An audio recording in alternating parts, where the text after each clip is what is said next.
తేడా ఏంటి? మనిషికి మనిషికి పడదు, కానీ పులి దాని యొక్క జాతి ఉంటుంది, పులి జాతి. మరి ఆ రెండు దెబ్బలాడుకుని ఓ దాన్ని చంపేసి ఒకటి తినేయచ్చు కదా. సింహం తిన్నాను ఎటాడుతుందా? ఏనుగుని ఎటాడుతుందా? ఏ జీవరాశికి లేని దుర్మార్గమైన పని మనకే ఎందుకున్నది? కాదా, మనకే కదా ఉంది. అంటే ఇప్పుడు ఎక్కడ తేడా వచ్చింది? ఇది తేడా అంటే ఫస్ట్ శ్లోకంలో ఏం చెప్పాడు? నువ్వు ఫస్ట్ శ్లోకంలో చెప్పాడు కదా, అది ఇప్పుడు చదివి ఇవాళ చదివింది దాంట్లో. ఇది అన్నమాట. ఈ దైవీ సంపద అని మనకు తెలియక, మన దైవీ సంపద అనే విషయాన్ని తెలియక మనం ఏం చేస్తామంటే నేను అనే దాంట్లోకి వచ్చేసాం. తెలిసిపోయింది మన అందరికీ, ఎందుకంటే అందరూ ముక్తే అంటున్నారు. ఈ రెండోది ఉంది కదా, ఏమన్నాడు? అసిరి సంపద బంధహేతు. ఇది జన్మకు కారణం. ఎక్కడ బంధం అంటే నా కూతురు, నా మనవడు, నా చెల్లి, నా అన్నయ్య, నా అమ్మ, మా తండ్రి అనుకోవడంలో తప్పే లేదు. నా కుక్క అనుకుంటున్నారు చాలామంది ఉన్నారు. మా పొలాలే, మా ఇల్లులే, ఇవన్నీ మేము ఇచ్చేసామంటున్నారు. తప్పది, మళ్ళీ మాట్లాడకూడదు. ఒకసారి ఇచ్చేసిన దాన్ని ఇంకా అదే. అందుకే దానాల్లో అన్ని దానాల కన్నా గొప్ప దానం ఏంటో తెలుసా? అన్ని దానాల కన్నా గొప్ప దానం కన్యాదానం, అక్షరదానం కాదు. ఎందుకంటే ఈ కన్యాదాత ఎప్పుడైతే దానం చేస్తాడో వీడికి మోక్షం వచ్చేది. అర్థమైందా? అందుకే ఆడపిల్ల 10 ఇంట్లోనూ ఆడపిల్ల ఉండాలి. కానీ ఇప్పుడు ఆడపిల్లలు అనగానే స్కానింగ్ చేయించి మందులు వేసి తీసేస్తున్నారు. అది చాలా పొరపాటు. అర్థమైందా? అన్ని దానాల్లో కానీ ఏది గొప్పది? కన్యాదానం. అన్నదానం కాదు. అన్నదానం అంటారు కానీ అన్నదానం ఎక్కడ దాకా అంటే ఈ లోకం వరకు అన్నదానం. అది కన్యాదానం ముఖ్యం. కన్యాదానం. అందుకే కన్యని కోసం తల్లిదండ్రులు ఆ పిల్లని ఎంతో జాగ్రత్తగా, ఆ పిల్ల పెళ్ళి అయ్యేదాకా ఎందుకు జాగ్రత్త కాపాడుకుంటారు? మీకు గుర్తుపెట్టుకోండి. శాస్త్రం ఇదంతా. శాస్త్రం తెలకపోతే ఏదన్నా ఒకటే అన్నట్టు ఉంటుంది శాస్త్రం ఇది. ఈ శాస్త్రంలో ఎప్పుడైతే వీళ్ళు పెళ్లి చేశారో చేయగానే వీళ్ళకి మోక్షం అన్నమాట తల్లిదండ్రులకి. మీకు అర్థమైందా? అందుకని కన్యాదానంలో చాలా గొప్ప ఇది ఉంది. అందుకే పిల్లల్ని జాగ్రత్తగా, ఆడపిల్లల్ని ఎంత కళ్ళతోటి చూసుకోవాలి. ఎవరు చూడవలసింది? తల్లే చూడాలి. ఎందుకంటే తండ్రి పల్లెకి వెళ్ళిపోతాడు, తల్లే ఆ ప్రవర్తన అన్నీ చూసుకోవాలి. అర్థమైంది మీకు? ఎవరికైనా అది శాస్త్రం చెప్తుంది. నేనే సొంతంగా చెప్పట్లేదు, భగవద్గీతలో అది చెప్తున్నాడు. ఇది భగవద్గీత అంటే ఏంటనుకుంటున్నారు? మన జీవితం 18 అధ్యాయాలను మనం ఎలా మసులుకోవాలో, ఎలా నడాలో, ఎలా తినాలో కూడా చెప్తుంది. ఇది ఎలా నడాలో కాదు, ఎలా తినాలి, తింటే నువ్వు ఎలా ఉంటావో చెప్తుంది. అదేందా? భగవద్గీతలో అన్నీ ఉన్నాయి. అన్ని అధ్యాయాల్లోనూ మన జీవితం కోసం ఉంది. ఇప్పుడు ఏం చెప్తున్నాడు?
ఏం చెప్పాడు ఒకసారి చదవండి. చూసారా, మరణించే వరకు కూడా ఇగో ఈ పనులు చేస్తారు. ఏ పనులు? దీనిలో ఉండే ఇంకా ఈ మురికిలోనే ఉండి ఇదిలాగా ఉండి ఇదే నిజం అనుకుంటారు. కానీ ఇందులో ఉండటం వల్ల ఏమవుతుందంటే ఈ భావం అలవాటైపోద్ది. ఈ మురికి భావం అలవాటైపోయి ఎంతసేపు ఇందులో కొట్టుకోవడం అలవాటైపోయి మళ్ళీ జన్మ కూడా ఎక్కడ వస్తుంది? ఆ మురికిలోనే వస్తుంది అన్నమాట. అందుకు పరమాత్మ అంటున్నాడు, ఎంత కష్టమైనా సరే, నేను ఎంత కష్టమైనా సరే, ఎన్ని కష్టాలన్నా అనుభవించినా సరే మిమ్మల్ని మాత్రం మంచి మార్గానికి తీసుకెళ్ళి తరింపజేయడం కోసం కష్టపడతాను అని ఎవరు చెప్తున్నారు? పరమాత్మ చెప్తున్నారు. కానీ మనకు మాత్రం ఒక్క క్షణం కూడా ఖాళీ లేదు. చూసారా, ఒక్క క్షణం కూడా ఖాళీ లేదు. చదవండి సార్ ఇంకో శ్లోకం. అప్పుడు ఆగిపోవడం ఇది ఎప్పుడు కాళ్ళలో పడిపోయి నీటిలో పడిపోయినా ఇలాగ ఉంది. కారణం ఏంటి? దీన్ని నేను భగవంతుడిగా చూస్తాను. నేను దేనిలాగా? ఇది భగవంతుడు. నాకేం చెప్పాను నేను? జోళ్ళు ఏం చెప్పాను? మీ జోళ్ళు అందరూ భగవంతుడిగా చూడాలా. మీ ఇంట్లో వస్తువు సీపుని దేవుడిగా చూడాలా. మీరు వండుకునే పాత్రను దేవుడిలా చూడాలా. అప్పుడే మనల్ని ఏం చేశాడు భగవంతుడు? మనం వండుకునే అన్నాన్ని కూడా భగవంతుడిగా చూడాలి. ఎందుకంటే అది తింటేనే కదా ఆహారం తీరుతుంది. ఇంత శక్తి ఉంది మన దగ్గర. కానీ మనం ఏం చేస్తామంటే మర్చిపోతాం. ఇవన్నీ మర్చిపోయి మళ్ళీ కొత్త దాంట్లోకి వెళ్తాం. భగవద్గీత ఏం చెప్తుంది? నువ్వు అసుర ఇప్పుడు ఇక్కడికి వచ్చాం మన అందరూ అసురులే చెప్పాలంటే. ఈ అసుర సంపద నుంచి తొలగించుకుని ఇప్పుడు మనం మురికి నీరుని అంతటినీ తేట నీరు చేసుకోవడానికి వచ్చాం. మనకి ఎందుకు వచ్చామడికి? మనం మురికిలో ఉన్నాం. మనం బురద లోపల పద్మం అయితే ఉరుము లోపల మెరుపు మెరిచితే. బురద లోపల ఉంటుందంట పద్మం. ఎక్కడుంటుంది? బురద లోపల నుంచి పైకి వచ్చింది పద్మం. ఇప్పుడు ఆ పద్మం కోసం మనం వచ్చామడికి. ఆ పద్మం మన అందరిలోనే ఉంది. ఈ పద్మాన్ని తీసుకుని మనం ఈ సాధన ద్వారాగా సహస్రానికి వచ్చినప్పుడు ఆ పద్మం విడిచింది. పద్మంలో ఎవరున్నారు? పద్మంలో ఎవరుంటారు? వేస్తున్నారు కదా, ఎక్కడ చూసినా లక్ష్మీదేవి ఉంటుంది పద్మంలో. ఈ పద్మంలో లక్ష్మీదేవి ఉంది కదా. లక్ష్మీదేవి ఎక్కడున్నది అంటే నువ్వు లక్ష్మీదేవి అయిపోయావు. అంటే ఈ బురద అనే సంవత్సరాల్లో ఉన్నాం మనం. ఈ బురద ఇదంతా మనం కుదిరిగా ఉన్న కాడికి ఏదో కెరటం వచ్చి వస్తారు. ఎవరొకరు వచ్చి మనకి ఏదో కొట్టినా చూస్తారు, ఏదో అలా లాగనా చూస్తారు. ఎవరి తోరియో చెప్పనా కొత్త. అది బురద అన్నమాట. ఆ బురద విన్నావా? ఈ పద్మం కూడా మునిగిపోద్ది. అందుకు ఇల్లు శుభ్రం ఎందుకు చేసుకోమన్నారు? నువ్వు పద్మం లక్ష్మీదేవి పద్మమై ఉంది మన లోపల. అందుగురించి నువ్వు ఇల్లు శుభ్రం చేసుకున్నావు, వంటి శుభ్రం చేసుకున్నావు, అన్నీ శుభ్రంగా నీట్గా పెట్టుకున్నావు, అమ్మవారిని దర్శకున్నావు. అది ఎక్కడున్నది అమ్మవారు? నువ్వు పద్మం అయిపోయిందంటే 7 చక్రాల నుంచి అంటే 7 లోకాలు ఉంటాయి. అతల సుతల తలాతల పాతాల ఈ లోకాలన్నిటి నుంచి దాటుకుని ఇక్కడికి వచ్చింది అమ్మవారు. అంటే పద్మంగా వచ్చింది. ఈ పద్మం ఎక్కడున్నది? నీ శిరస్సుమే ఉంది. అర్థమైందా? అంటే మోము చూచితే చూడు మోహంబు బుట్టు అన్నారు కదా. అంటే ఇక్కడి నుంచి పైదంతా అమ్మవారి స్థానం, కిందదంతా మళ్ళీ ఇక్కడ దాకా ఈ కిందదే ఇక్కడికే గుర్తుపెట్టుకోండి. ఇక్కడికే మోహం అన్నమాట. అంటే కళ్ళుతో చూస్తే మోహం ఏర్పడుతుంది. మీకు అర్థమైందా? ఇది జోరుగానే అయ్యో ఆల్రెడీ అంత అందంగా ఉన్నారు అని ఎవరు చెప్పారు? కళ్ళు చెప్పాయి కదా. కళ్ళు చెప్తే మనకు కుదురుగా ఉన్నదా? మన లోపలికి వెళ్ళి ఆ లోపల ఉన్న మనసు పట్టుకుంది. మనసు వెంటనే అయ్యో ఏంటి ఆ సినిమాటర్ ఇంత అందంగా ఉన్నారు అనేది. అంటే సినిమాటర్ అని మనుషులన్నా సరే తక్కువలో కనిపించింది. ఎక్కడ మోహంలో పడేసింది? అందుకే ఏమంటున్నాడంటే నిరంతరము సాధన చేయి. సాధన చేస్తే నీకు సిరి వస్తుంది. సాధనలో ఏముంది? సిరి ఉంది. అంటే ఎక్కడ వచ్చింది? నువ్వు చేయగా ఇక్కడికి వస్తే ఈ స్థానానికి వచ్చేస్తే లక్ష్మీదేవి వచ్చేసింది. అప్పుడు నీకు అన్ని శుభ్రాలు తెలిసిపోతాయి. ఇల్లు శుభ్రం తెలుస్తుంది, ఒంటి శుభ్రం తెలుస్తుంది. మొత్తం అన్నీ చేసుకుని అందంగా బొట్టు పెట్టుకుని అమ్మవారు ఇక్కడ ఉందన్న విషయం మనకు తెలిస్తే అప్పుడు మనకి ఏమి రావాలో అన్నీ వస్తూ ఉంటాయి. సరే వచ్చింది బాగానే ఉంది. ఈ సంవత్సరం ఏదో పంట వేసాము, ఏదో 10 రూపాయలు వచ్చాయి. ఆ వచ్చిన దాన్ని వచ్చిందని చెప్పావా? ఏమైంది వాళ్ళని? అందుకే రహస్యం. మానవ జీవితం ఒక రహస్యం. మీరు అది అర్థం పెట్టుకోండి. ఈ జీవితమే ఒక రహస్యం. ఈ జీవితం ఏంటంటే చాలా పవిత్రమైనది. మానవ జీవితం ఏంటి? పవిత్రమైన జన్మ. ఇది మానవ జన్మ పవిత్రమైన జన్మ. పవిత్రం అంటే శుద్ధమైన జన్మ అన్నమాట.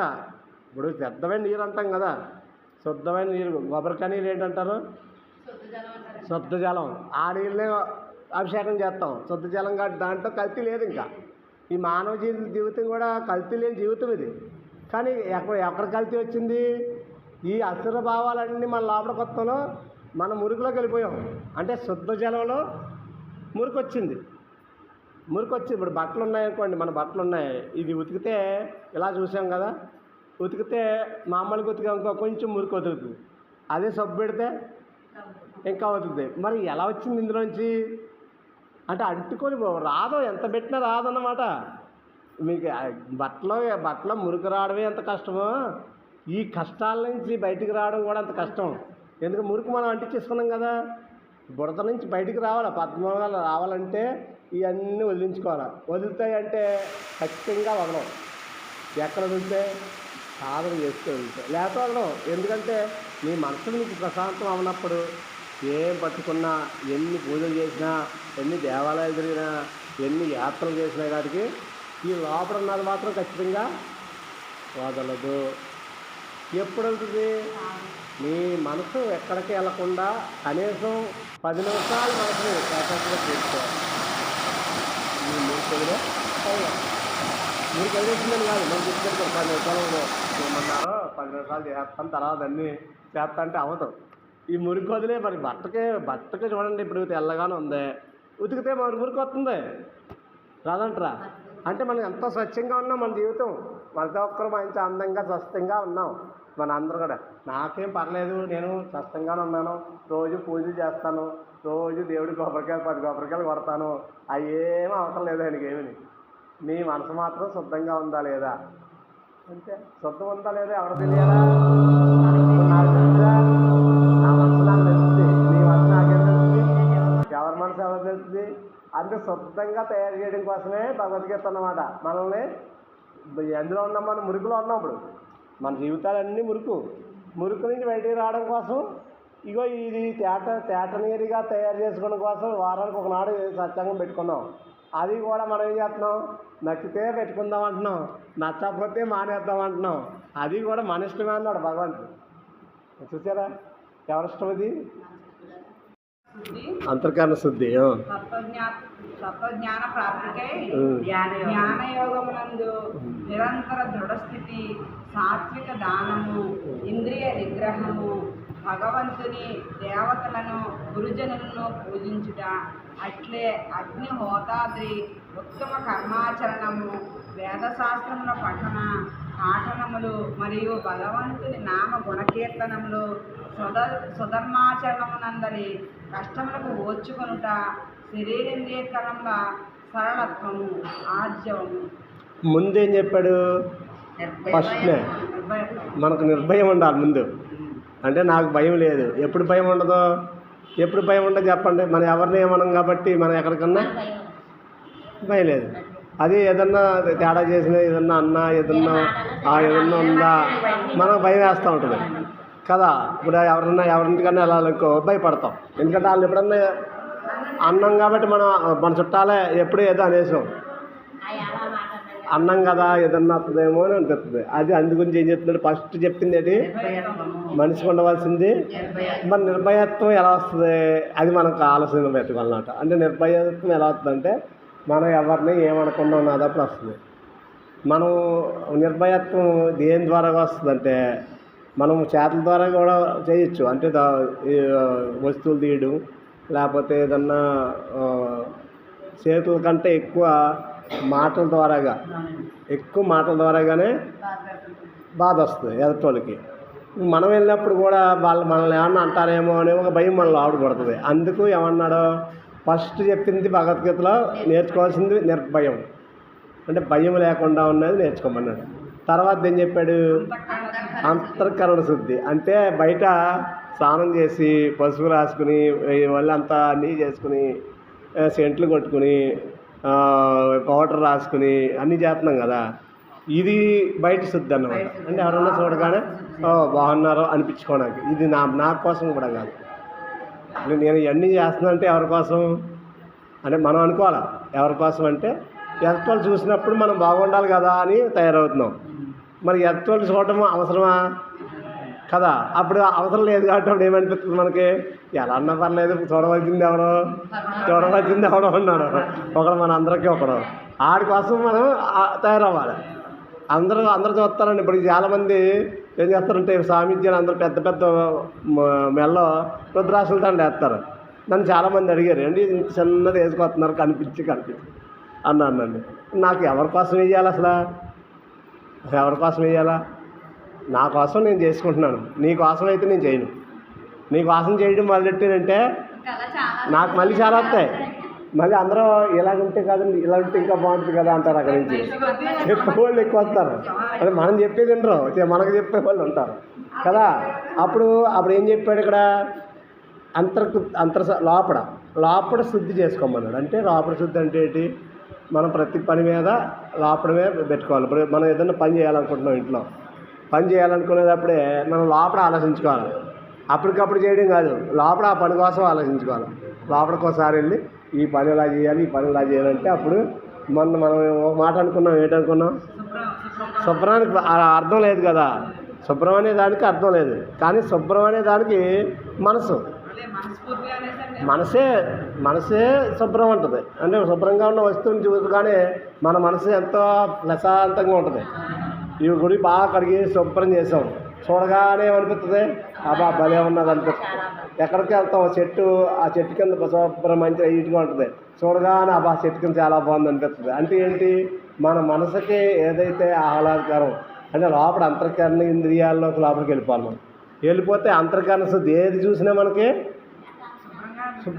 ఫ్రీగా, అంటే లోపల ఏమంటుందంటే ప్రశాంతంగా కనపడాలి.